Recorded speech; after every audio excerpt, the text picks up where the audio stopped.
안녕하세요. 반갑습니다. 한국인재지원연구소의 손승태 대표입니다.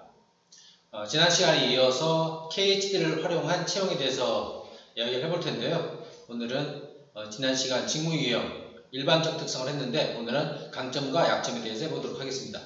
강점과 약점, 유형별로 강점과 약점이 다 다릅니다. 각각 가진 강점이 다르기 때문에 그에 대한 활용도 다릅니다. 그래서 유형마다 각 유형에 대한 강점과 약점을 파악해야지 적합한 직무와 연결시킬 수가 있을 것입니다. 그래서 오늘은 강점과 약점을 한번 알아보도록 하겠습니다. 우선 지난 시간처럼 도전주도형부터 한번 보겠습니다. 도전주도형 항상 키워드를 기억하시면 도움이 됩니다. 이름부터 보십시오. 도전과 주도. 도전하고 싶어하고 도전적이고 주도적으로 일하고 싶어하는 사람. 자, 이들은 어떤 강점이 있을까요? 첫 번째, 역동적이고 에너지가 넘칩니다. 밀어붙이고 뚫고 나가고 헤쳐나가는 것에 있어서는 탁월성을 보이고 있습니다. 그리고 기본적으로 에너지가 많습니다. 잘 지치지 않고 오래 일하고 보통 며칠 밤 새고도 끄떡 없는 경우가 많이 있습니다. 그 다음, 앞장서서 가는 리더십을 갖고 있습니다. 앞에서 끌고 가고 싶어 한다기보다는 자기가 주도적으로 하고 싶어 하고 이왕이면 앞에 서고 싶어 하고 이왕이면 자신이 끌어가고 싶어 하기 때문에 자연스럽게 앞에 서는 경우가 많이 있습니다. 그래서 그런 일을 앞장서서 밀고 나가는 리더십을 갖고 있습니다. 그리고 앞에서 얘기했었죠. 이들은 직관이 뛰어납니다. 생각보다 행동이 먼저라고 그랬습니다. 계획하고 준비하기보다는 부딪혀보고 경험해보고서 판단을 합니다. 그리고 그것을 통해 성과를 냅니다. 어떻게 가능하냐? 계획 없이 준비 없이 어떻게 그것이 가능한가? 그것은 직관으로 적절한 선택을 하기 때문에 가능한 것입니다. 그리고 이들은 의리가 있습니다. 그래서 쉽게 배신을 하거나 쉽게 뜸을 돌리지 않습니다. 그래서 오랜 관계를 가져가기에 적합한 유형이라고 볼 수 있습니다. 또한 이들은 의지가 강합니다. 중간에 뭔가 어려운 일이 생겼다든가 문제를 만났다든가 환경이 바뀌었다든가 외부 요인의 어떤 어려움이 생겼더라도 이들은 그런 어려움에 굴하지 않고 그냥 밀고 나가고 뚝심 있게 뚫고 나갑니다. 그리고 일이 든 사람이 이들은 대담함이 있습니다. 사람 앞에서 소위 잘 쫄지 않습니다. 좀 대단한 사람을 만나도 큰 사람을 만난다 하더라도 이들은 줄잡고 당당하게 나아갑니다. 또 일을 할 때에도 어려운 일, 힘든 일 별로 개의치 않고 그냥 밀어붙입니다. 그리고 이들은 솔직한 편입니다. 그래서 자기의 감정을 그대로 드러내고 그래서 이들을 대할 때 그게 무슨 뜻일까?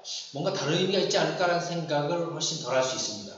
그냥 그 표현을 그대로를 받아들일 수 있기 때문에 좋은 점이 많이 있습니다. 그리고 이들은 자신감이 있습니다. 이들은 어떤 일이든 해낼 수 있다고 생각합니다. 아니요. 할 때까지 될 때까지 한다라고 생각을 합니다. 그러니까 기어코 난 해내고 말 것이다 라고 생각하기 때문에 자신감이 있습니다. 그리고 이들은 솔직한 반면에 뒤끝이 없습니다. 그래서 감정 표현을 그냥 해버리고 기분을 표현해버리고 그 다음에 딱 끝납니다. 기분 나쁘다 말하고 뒤끝은 없는 편입니다. 자, 이런 강점을 가지고 있습니다. 자, 보시면 이런 강점을 가지고 있는 사람이 어떤 직무에 잘 맞을까요? 네, 뭔가 새롭게 시작하는 일, 개척해야 되는 일, 뭔가 문제를 해결해야 하는 일, 문제도 복잡한 문제라기보다 어려운 문제, 뭔가 뚝심 있게 밀어붙여야 되는 문제들, 이런 것들을 잘 낼 수 있습니다. 직무로 볼 때는 영업이라든지 새로운 신사업을 맡아서 그것을 정착시키는 일이라든지 이런 것들, 이런 부분에서 잘 맞을 수 있고 또 힘있게 밀고 나가야 되는 일들, 조직을 잘 케어한다는 개념보다는 잘 다독거려서 간다는 것보다는 그냥 앞장서서 나를 따르라고 밀고 나가야 되는 그런 분위기라면 잘 맞을 수 있습니다. 자, 그러면 이런 강점을 가진 도전주도형은 어떤 약점이 있을까요? 자, 약점은 이 사람이 이게 문제라고 보는 것이 아니고 이런 강점을 가진 사람을 다른 유형들을 보면 어떻게 보일까라고 보는 관점이 더 맞다고 생각할 수 있습니다. 자, 그래서 이런 문제가 있구나 라고 보지 마시고요. 이렇게 보여질 수도 있구나 라고 생각하시면 됩니다. 다시 말해서 내 주변에 예를 들어 도전주도형에 이런 약점이 보인다 그러면 저거는 강점이 나에게 이렇게 보이는 거구나 라고 생각하셔야 되고요. 본인이 도전주도형이라면 내가 가진 특성이 다른 사람이 볼 때 이렇게 보이겠구나 라고 해서 수정하는 기회를 삼으시면 좋을 것 같습니다. 자, 도전의 약점 한번 보겠습니다. 역동적인 에너지 넘칩니다. 그러다 보니까 거칠고 과격해 보이는 경우가 많이 있습니다. 그냥 밀어붙이거든요. 그러니까 거칠어 보이고 과격해 보입니다. 또 솔직하게 말도 내뱉고 그렇기 때문에 많이 거칠어 보이는 경우가 많이 있습니다. 물론 이들은 이걸 되게 억울해합니다. 자신이 되게 부드러운 줄 알고 있는 경우가 많이 있거든요. 자, 그리고 자신감이 지나쳐서 거만해 보이게 합니다. 야, 끝까지 해버리면 될 거 아니야? 내가 그것도 못할 것 같아. 야, 내가 할 수 있어. 내가 할게. 라고 할 때 그것이 자신감으로 보일 수 있지만 또는 거만하게 보일 수도 있습니다. 앉아있는 자세들도 보통 이렇게 당당하게 다리 딱 벌리고 앉아서 쫙 기대고 앉습니다. 겸손해 보이는 자세는 아니겠죠. 그러나 이것은 거만해 보이거나 예의 없어 보이는 태도가 아니고 그냥 편안하게 기본적인 자세고 당당한 자세를 추구하기 때문에 그렇게 나타나는 걸 보시면 됩니다. 성격이 급하고 충동적으로 보입니다. 왜요? 생각을 많이 안 하기 때문에 그냥 직관에 의해서 바로바로 행동하기 때문에 성격이 급해 보입니다. 그리고 계획 없이 하기 때문에 충동적으로 보입니다. 자, 그리고 생각이 없어 보입니다. 물론 도전주들이 가장 많이 듣는 말인데 가장 싫어하는 말이기도 합니다. 너 이렇게 생각이 없어. 좀 생각 좀 하고 해. 라고 했을 때 야, 나도 생각 충분히 하고 하거든. 이라고 말을 합니다. 그러나 실제 양은 다른 생각을 많은 유형보다 실제 적겠죠. 그래서 생각 없어 보이는 부분이 있습니다. 그리고 직관에 의해서 이유 없이 일을 시작하고 밀어붙이기 때문에 막무가내로 보일 수 있습니다. 왜 그렇게 해야 되는데? 라고 했을 때 설명을 제대로 못하는 경우가 많이 있습니다. 그래서 막무가내 보이기도 하고요. 또한 문제점, 일을 할 때 일을 진행하면서 문제점으로는 꼼꼼하지가 않습니다. 그냥 앞에서 막 벌리고 그냥 치고 나가고 밀고 나가는 건 잘하지 뒤에서 수습하고 정리하고 문서화하고 이런 것들은 아주 취약한 경우가 많이 있습니다. 그리고 목소리가 큽니다. 그래서 싸우자는 거야? 화내는 거야? 이런 얘기 종종 듣습니다. 그리고 다른 사람 말을 잘 안 듣습니다. 왜냐하면 다른 사람 말을 무시하는 것이 아니고 이미 본인은 결론이 나왔습니다. 직관에 의해서 다 판단을 했습니다. 그렇기 때문에 더 이상 들을 필요가 없기 때문에 안 됐습니다. 그럼 어떻게 해야 될까요? 한번 해보고 나서 얘기를 해야 됩니다. 그래야 그때 조금 들었지 그전에는 하기 전까지는 다른 사람이 얘기하는 걸 잘 듣지는 않습니다. 자, 그러면 이런 도전주도요. 피해야 할 일은 어떤 걸까요? 사람을 꼼꼼하게 챙겨야 된다거나 일도 꼼꼼하게 처리한다든가 아니면 프로세스, 절차가 분명히 정해진 일을 해야 된다든가 아니면 문서 정리를 많이 해야 된다든가 이런 일들 또 다른 사람과 긴밀하게 협업을 해야 되는 경우에는 도전주도형이 좀 무리가 있을 수 있습니다. 자, 정리되시죠? 강점과 약점을 파악하시면서 무엇을 하셔야 된다고요? 적합한 직무를 연결시키셔야 되는 겁니다. 자, 도전주도형 어떤 일이 잘 맞을지 대충 감이 오시죠? 또 어떤 일은 좀 피해야 될지 감이 오시죠? 그렇게 자꾸 연결시키면서 생각을 하시면 학습의 깊이가 더 깊어지고 활용하실 때 더 잘 하실 수 있을 겁니다. 자, 그럼 다음 균형화합형을 보겠습니다. 균형과 화합 역시 기억하셔야 됩니다. 사람과 사이의 균형을 이루고 화합하도록 하는 모든 사람 사이에서 균형을 이루고 싶어하는 이 균형화합형은 어떤 강점이 있을까요? 첫째, 사람들을 화합하고 조화를 이루는 데 탁월한 재능이 있습니다. 그래서 갈등 있는 조직에 들어가면 잘 갈등을 봉합하고 갈등 있는 사람 사이에서 잘 화해시키는 이런 일들 잘합니다. 또 어느 한쪽으로 치우치지 않는 균형감이 있습니다. 그래서 팀장이라면 팀원들로부터 편애한다는 얘기를 좀 상대적으로 덜 들을 수 있습니다. 그 부분을 많이 애쓰기 때문에 그렇습니다. 그리고 다른 사람을 많이 배려합니다. 내 주장보다는 상대방을 많이 배려하고 상대방의 얘기 많이 듣고 이런 모습을 많이 보여줍니다. 그래서 사람들이 다가가기 훨씬 편안하고 또 소위 섬기는 리더십을 잘 발휘하는 유형이라고 볼 수 있습니다. 인내심이 있어서 한 번 시작한 뒤는 오래 꾸준히 하는 편입니다. 근데 정확히 얘기를 하면 꾸준히 오래 하겠다고 작정을 했다기보다 변화하는 걸 별로 좋아하지 않기 때문에 한 번 잡은 일을 쭉 한다고 보는 것이 더 맞습니다. 어쨌든 한 번 한 일은 오래 꾸준히 하는 특성을 나타냅니다. 쉽게 흥분하거나 반응하지 않고 침착한 편입니다. 별로 감정을 드러내지 않습니다. 실제로 그렇게 많이 흥분하는 편도 아닙니다. 그래서 주변에 볼 때는 늘 온화한 분위기를 볼 수가 있겠죠. 그리고 좀 겸손한 편이고요. 또 다른 사람에게 편안함을 줍니다. 잘 들어주고 자기 주장 안 하고 존중해주고 이러니까 당연히 편안함을 줄 수 있겠죠. 그리고 개인적인 판단, 내 생각을 주장하고 내 생각을 주입시키기보다는 주로 많이 듣고 상대방의 얘기를 반영하는 성향을 가지고 있습니다. 자, 이런 균형화합형 강점이 있습니다. 그러면 이런 강점을 가지면 어떤 일이 잘 맞을까요?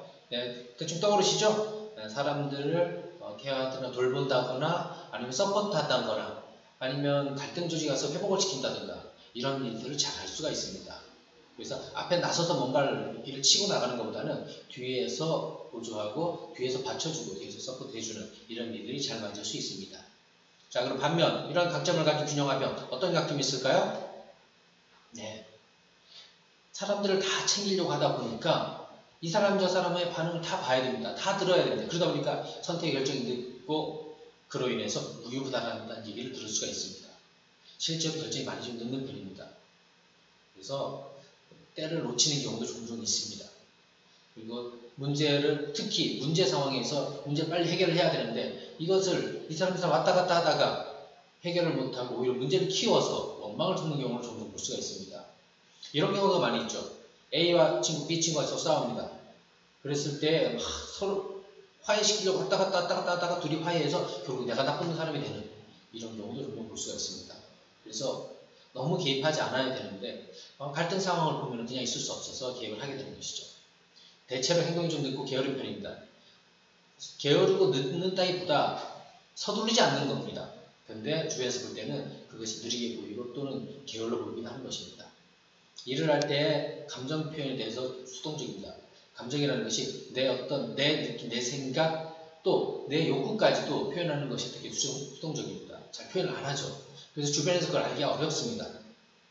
그래서 도대체 무슨 생각을 하고 있는지 무슨 생각을 하는 거야? 도대체 어떤 생각을 하고 있지? 라는 궁금증을 늘 자아내게 합니다.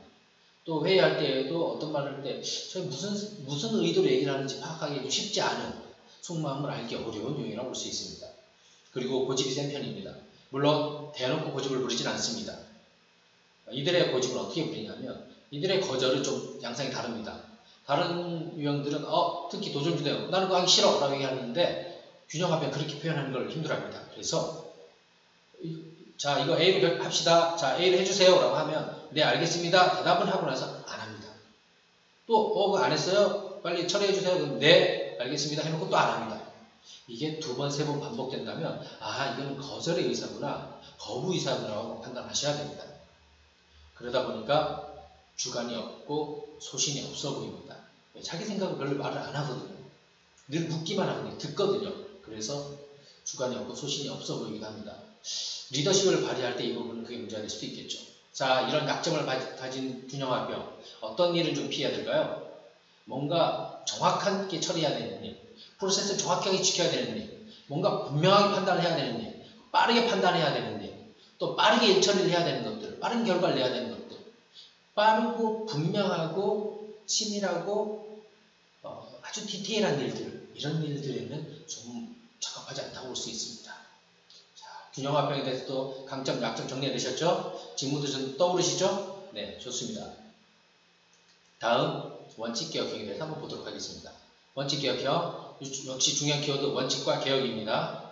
자, 원칙개혁형은 원칙과 기준이 중요하고 그것을 잘 안되면 바꾸고 싶어하는, 지키도록 하고 싶어하는 유형인데 강점 어떤 게 있을까요? 자, 이들은 옳은 것, 바른 걸 위해서 솔선수범합니다.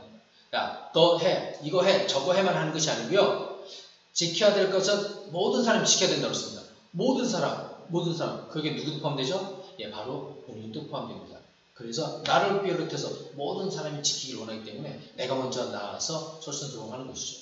그래서 뭔가 지켜야 될 걸 앞장서 지키는 모습을 볼 수 있습니다. 그리고 잘 지키고 도덕적인 모습을 많이 볼 수 있습니다. 균형도 잘 지킵니다. 약속도 잘 지킵니다. 그래서 마감도 잘 지키고 뭔가 지켜야 될 것들은 잘 지키기 때문에 이들에게는 그런 걸 확인한다거나 그 마감 시간 또는 약속으로 인해서 불안해하거나 그런 일은 별로 일어나지 않습니다. 또한 해야 하는 것은 하겠다 마음먹은 옳은 것이라면 끈기 있게 밀고 나갑니다. 주변에 누가 뭐라 그러든 그냥 우직하게 밀고 나갑니다. 그래서 뭔가 변화를 만들어내야 된다. 그랬을 때 이들에게 맡기면 주변의 불평, 불만들이 다 나오더라도 그것이 옳다고 판단되면 밀어붙여서 꾸준히 계속해서 그 일이 될 때까지 밀고 나가게 됩니다. 자, 이들은 보통 정직한 모습을 많이 보입니다. 그냥 그것이 옳은 일이기 때문에 그렇습니다. 그리고 다른 사람의 시선과 상관없이 누가 보든 안 보든 내가 해야 될 일이다. 그러면 그냥 해냅니다. 누가 지켜본다고 해서 하고 안 지켜본다고 안 하고 아니고 누군가 시선은 상관없이 누가 보든 안 보든 그냥 해야 될 일을 그냥 해냅니다. 그래서 보이지 않는 곳에서도 성실한 모습을 보이는 것이 바로 이 유형들의 특성이라고 볼 수 있습니다. 그리고 빈틈없고 꼼꼼하게 일처리를 하는 편입니다. 그래서 뭔가 치밀하거나 정확한 일들을 잘 해냅니다.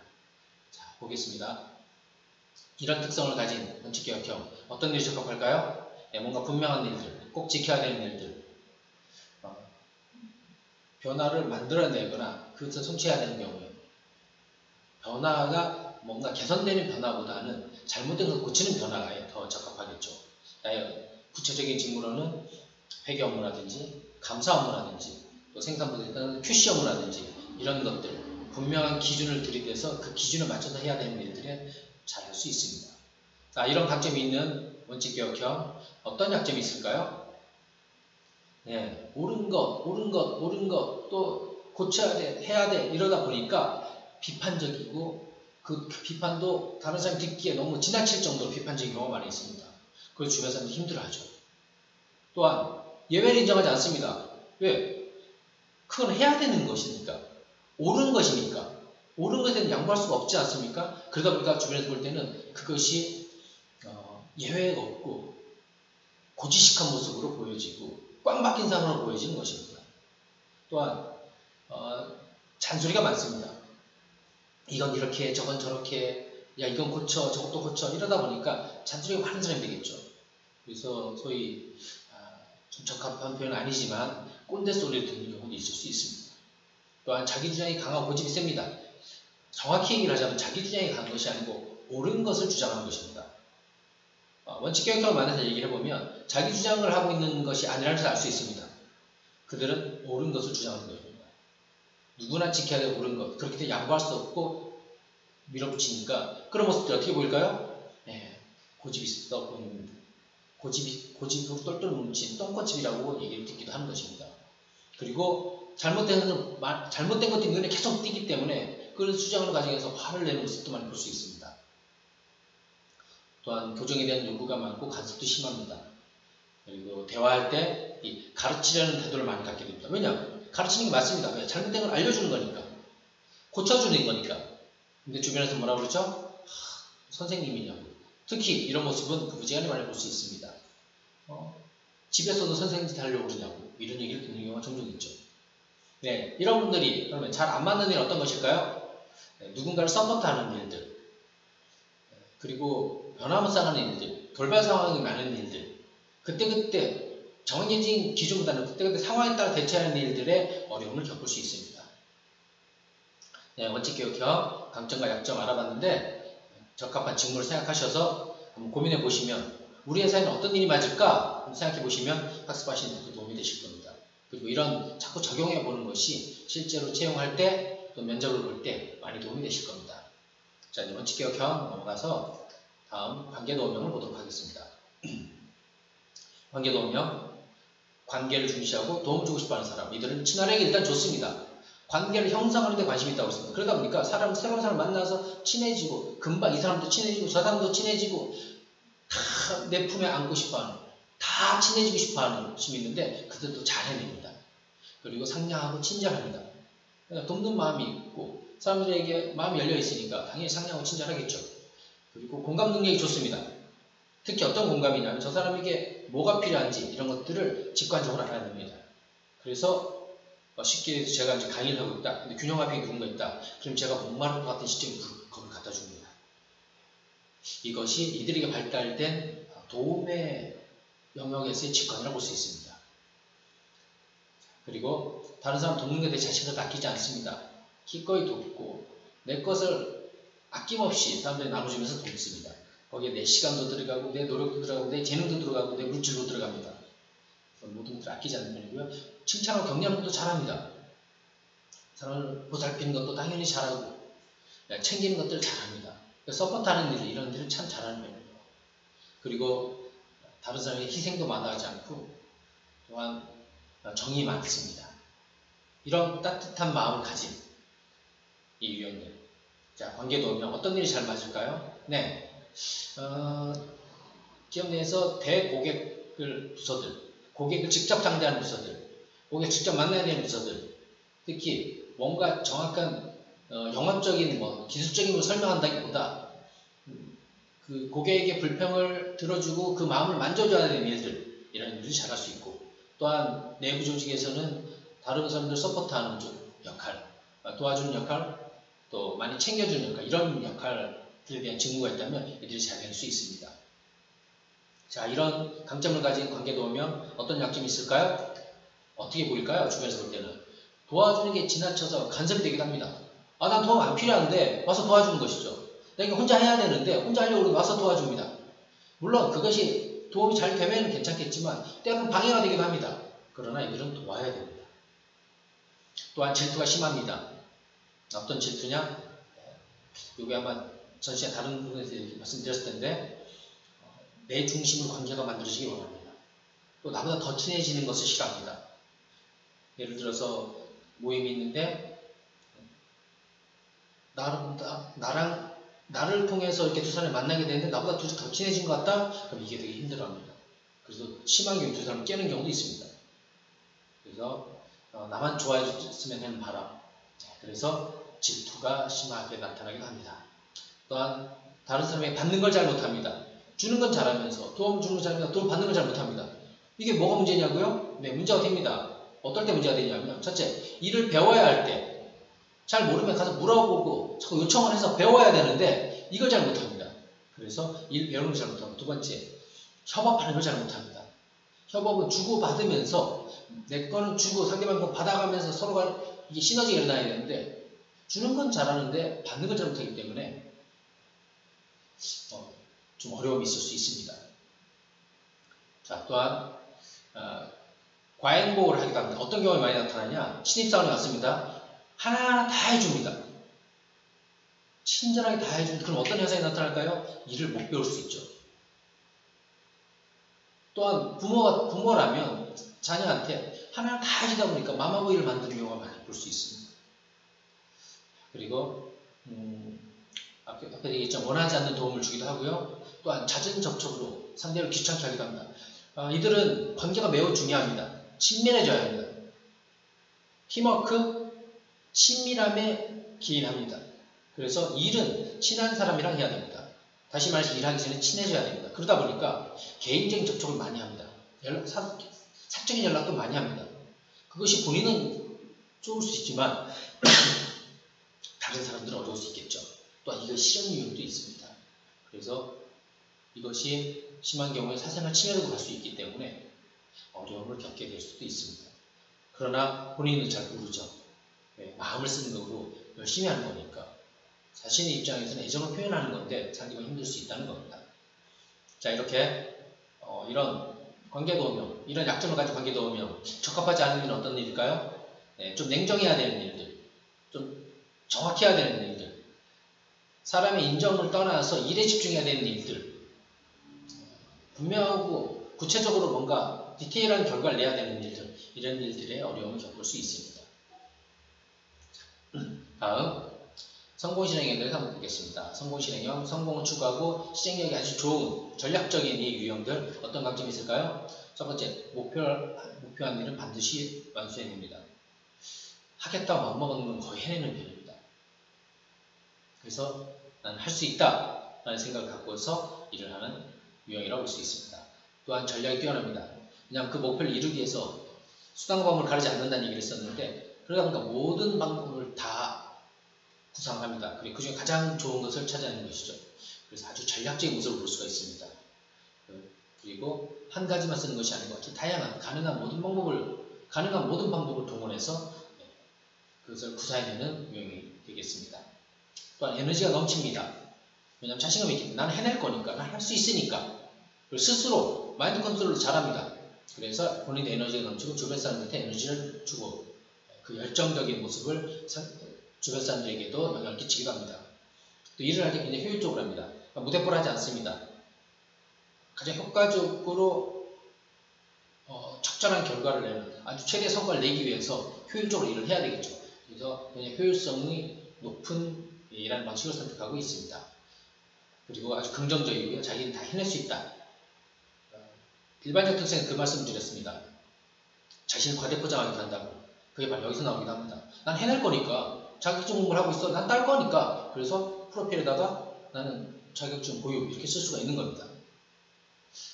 그리고 인맥이 아주 많습니다. 다양한 전략 전술을 사용한다고 했습니다. 가능한 모든 방법을 동원한다고 했습니다. 어떤 일을 이루기 위해서 반드시 필요한 것, 바로 사람이죠. 사람이 도움받는 것. 그래서 이들은 아주 폭넓은 인간관계를 형성하고 있습니다. 그리고 많은 사람을 만나고 그것도 관리를 해냅니다. 그리고 현실적인 사고를 하고요. 아주 다양한 모임에서 활동을 하는 편입니다. 이게 아마 인맥관리랑도 관계가 있겠죠? 네, 이런 강점을 가진 성공실행위. 어떤 일이 잘 맞을까요? 네, 떠오르시죠? 분명한 성과를 내야 되는 일들, 아니면 성장을 위해 기획을 해야 되는 일들, 뭔가 경쟁적인 일들, 그리고 내가 더 노력했을 때 그것이 티가 나는 일들, 이런 일들이 잘 맞습니다. 뭔가 묻혀있는 일들은 잘 안 맞죠.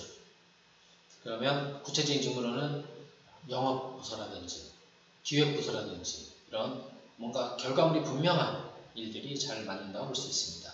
자, 이런 강점을 가진 성공실행위 어떤 약점이 있을까요? 예, 너무 일에 파묻혀 일중독자가 되기도 합니다. 뭐 본인이 일중독자가 되는 거야. 그게 상관이 없겠지만 함께하는 사람들, 함께하는 팀원들까지는 힘들게 만들 수도 있습니다. 경쟁과 비교의식이 지나친 경우가 많이 있습니다.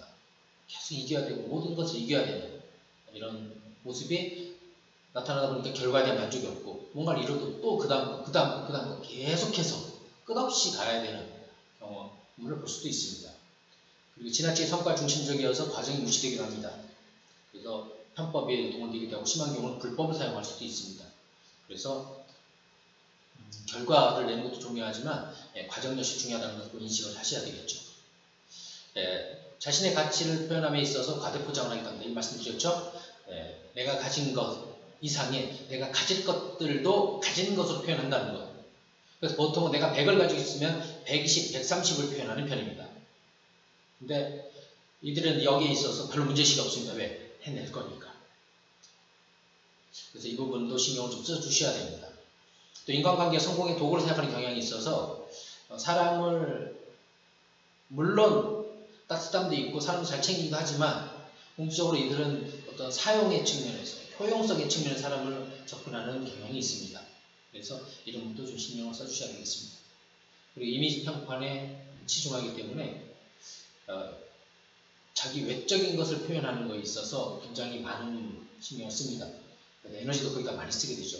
외적이라는 것은 어떤 외모뿐이 아니고 내가 가진 스펙도 포함되고요. 내가 가진 소위 자동차부터 해서 여러 가지 날 표현하는 것들이 포함될 수 있습니다. 자, 이런 특성을 가진 성공실행위 어떤 일은 좀 적합하지 않을까요? 뒤에서 서포트하는 일들, 뭔가 관리하는 일, 성과가 정확히 나지 않는 일, 일상적인 일, 이런 일들은 잘 맞지 않고 성과도 잘 나지 않고 또한 그 일을 오래 하지도 못합니다. 자, 이런 성공실행위 감이 오시죠? 좋습니다. 잘 기억하시고 적용해 보시기 바라겠습니다. 자, 다음 독특개성형. 독특개성형, 자신만의 색깔이 강하고 자신의 생각이 중요한 자신의 판단에 의해서 움직이는 이들은 어떤 감점이 있을까요? 첫 번째, 보통 이들은 감각이 좀 좋습니다. 예술적 감각이 뛰어난 편입니다. 그리고 감성도 풍부합니다. 그러다 보니까 창조적 아이디어도 많이 나옵니다. 그래서 뭔가 예술적인 부분이 필요하다, 예술적인 필요하다 했을 때 이들은 그 부분을 잘 해낼 수 있는 영향을 가지고 있습니다. 또한 패션 감각도 좋습니다. 기본적으로 좀 세련된 감각이 있습니다. 그래서 뭔가 패션뿐이 아니고 사무실을 꾸민다 할 때에도 아니 뭔가를 포장을 한다 할 때에도 이들은 좋은 감각을 가지고서 해내기도 합니다. 또한 자신이 속한 그룹에서 아주 탁월한 성과를 내는 경우를 종종 볼 수 있습니다. 왜냐하면 나는 다르니까, 난 탁월하니까 라고 생각하기 때문에 그에 걸맞는 성과를 내려고 하는 것입니다. 그리고 열정과 승부성이 있습니다. 지는 그걸 안주하고 왜냐? 내가 탁월한데 지면 안 되겠죠. 그래서 이겨야 됩니다. 이기려 길을 쓴다기보다 이기는 것이 당연하고 그것을 위해서 그냥 해내는 겁니다. 특별히 뭔가 승부성이 있다라고 생각하지도 않습니다. 그리고 교양과 품위가 있는 경우가 많습니다. 그래서 뭔가 좀 격이 있는데 풍기는 분위기가 좋아라는 느낌을 받을 수가 있습니다. 또 일을 할 때도 잘 몰입을 합니다. 자, 이런 강점을 가진 독특한 성향 어떤 직무에 잘 맞을까요? 일단 예술성을 발현할 수 있는 일이라면 잘 맞을 수 있습니다. 또 자신만의 방식으로 뭔가를 만들어내는 창조적인 일들, 창의적인 일들이 잘 맞을 수 있습니다. 그리고 뭔가 다른 사람이 내어서 하는 일보다는 자신만의 어떤 판단으로 자신이 주도해서 할 수 있는 일들이 잘 맞을 수 있습니다. 협업보다는 개인적인 일이라든지 아니면은 그가 독특해성의 리더로서 역할을 할 수 있는 경우가 더 성과를 내는 경우가 많이 있습니다. 자, 이런 독특한 성형 어떤 약점이 있을까요?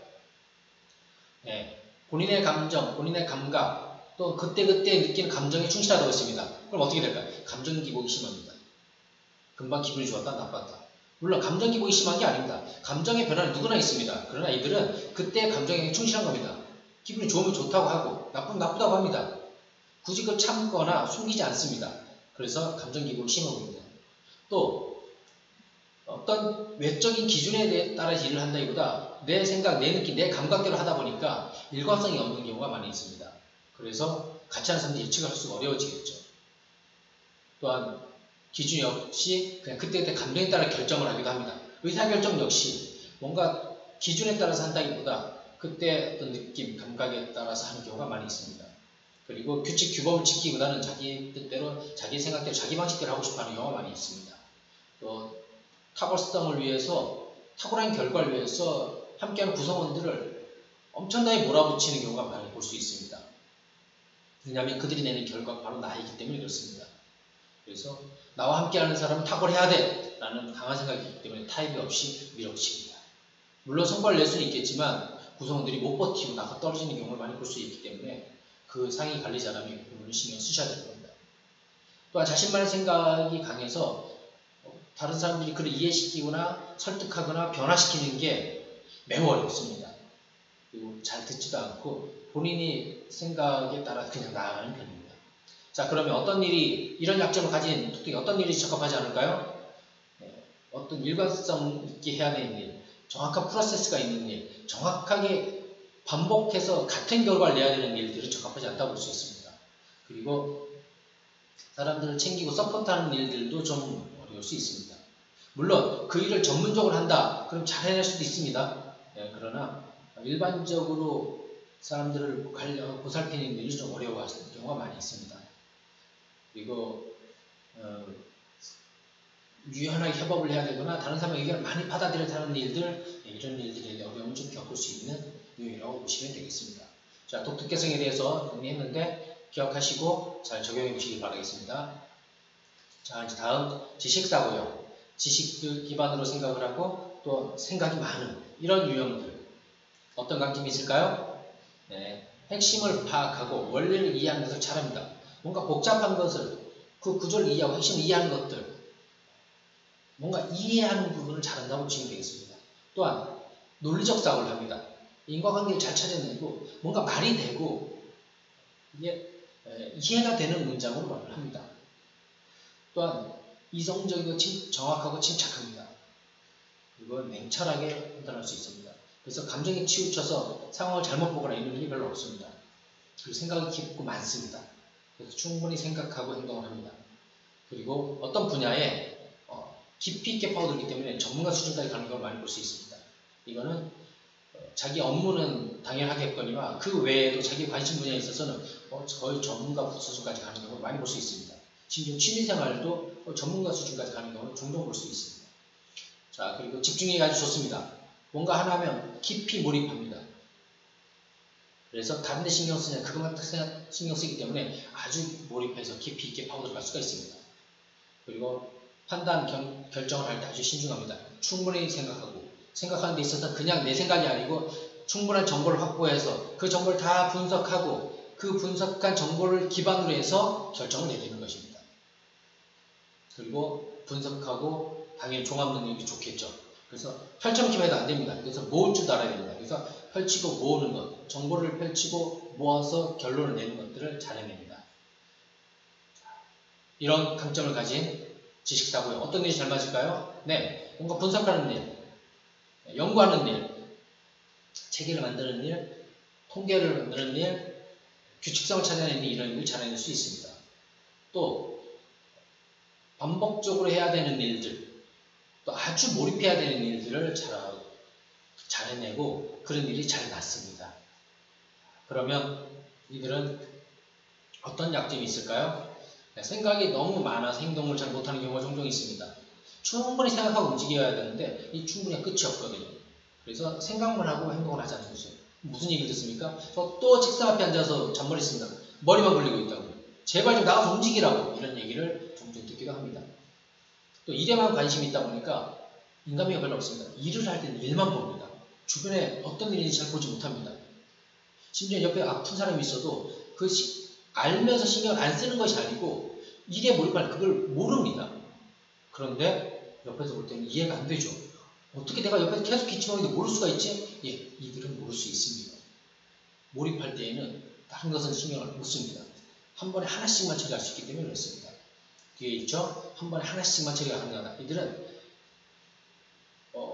이 머리의 소위 뇌의 처속도는 굉장히 빠른 유형이라고 볼 수 있는데 모든 것을 생각으로 처리하려다 보니까 처리할 일은 되게 많습니다. 근데 그것들을 한꺼번에 처리하는 것이 하나씩 순차적으로 처리를 합니다. 그때 순차적일 때 하나를 딱 보면 그때는 그것만 봅니다. 그래서 주변에 심지어 사람들도 못 살피는 것입니다. 또 관심부장 아니면 그러다 보니까 전혀 무관심한 경우가 많습니다. 무슨 경우가 있냐면 내가 하는 일이 옆에 부서에서 아니 옆자리에 있는 직원이 무슨 일을 하는지 아예 신경을 안 쓰는 경우가 많이 있습니다. 이것은 그 사람에 대한 무관심이 아닙니다. 이건 성향적 특성이기 때문에 이해를 해줄 필요도 있습니다.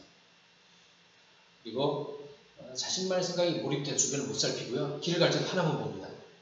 그리고 이 톡단족 역시 고집이 센 모습을 볼 수 있습니다. 왜냐하면 내 얘기가 맞합니다. 이거는 원칙개혁형이 고집이 센 이유가 나는 내 말이 옳아라고 한다면 내가 옳은 얘기야. 자, 그럼 지시사항은 뭘까요? 내 얘기가 맞는 얘기야. 이겁니다. 내 얘기가 답이야. 아니, 답인데 어떻게 바꿉니까? 그래서 그 모습이 주변에서 고집이 세 보이는 겁니다. 왜요? 주변에서 볼 때는 그거 말고 다른 길도 있어 보이거든요. 다른 방법도 괜찮아 보이거든요. 물론 지식사고이 더 많은 정보를 분석하고서 결론을 내렸을 수 있습니다. 그러나 옆에 사람 얘기도 들을 필요는 있을 것입니다. 그 지적인 부분에서 오만한 모습을 볼 수도 있고요. 왜냐하면 많이 알기 때문에 많이 아는 것을 표현하는 것일 수 있습니다. 그리고 사람 관계에 대해 인색한 부분들을 많이 볼 수 있습니다. 챙기는 게 잘 못합니다. 자, 이런 약점을 가진 지식사고요. 자, 어떤 일이 적합하지 않을까요? 네, 사람 챙기는 일 일단 별로 안 맞습니다. 그리고 여러 가지를 동시에 해내는 일 거의 못합니다. 애들. 그리고 준비되지 않는 돌발 상황을 처리하는 일들 역시 적합하지 않습니다. 네, 이런 부분들 신경 쓰셔서 혹시 지금 회사 내에서 지식사고이 있다면 그가 맡은 일이 과연 이해가 잘 맞는가 한번 좀 고려해 보실 필요가 있습니다. 자, 이제 안정원 신형에 대해서 보겠습니다. 안정원 신형, 안정적인 삶을 살고 싶어하고 헌신적인 태도를 보이는 안정원 신형. 첫 번째, 어떤 일을 할 때 여러 가지 위험 요소를 점검하기 신중하게 결정합니다. 되게 신중합니다. 위험 요소를 다 점검하기 때문에 실수하는 일이 많지 않습니다. 그래서 신중하게 결정합니다. 그리고 맡은 바의 의무를 다 하고 책임감이 아주 큽니다. 내가 맡았다, 그럼 해냅니다.